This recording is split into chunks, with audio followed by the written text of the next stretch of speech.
Welcome to The Explainer. We're digging into a conflict in Somaliland over land, heritage, and identity. So, how did this all start? Well, it wasn't an attack, it was a cultural celebration. The conflict is centered in the Awdal region, a really historic and strategic area. At the heart of it all are two clans with deep roots here, the Gadabuursi and the Issa. And these tensions aren't new. They've been simmering for years over land, grazing rights, and history. But that fragile balance, it was shattered by just one event, planned in the contested town of Zeila. The event was to celebrate Xeer Ciise, the Issa clan's legal code, which UNESCO recently recognized. And here's where it gets complicated. For the Issa, it was a celebration. For the Gadabuursi, a provocation. This disagreement just spiraled. What started as protests quickly turned into open violence. Right away, those initial October protests turned deadly.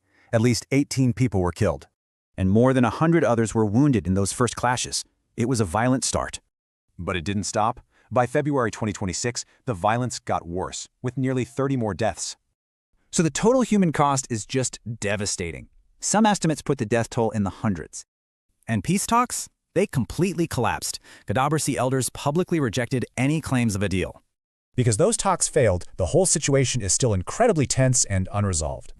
This has led to a complete stalemate of accusations, with both sides blaming outside forces and each other. The fighting itself involves militia tactics, causing huge disruption and forcing civilians to flee their homes. So you have to ask, why does this matter? Well, it's way more than just a local dispute.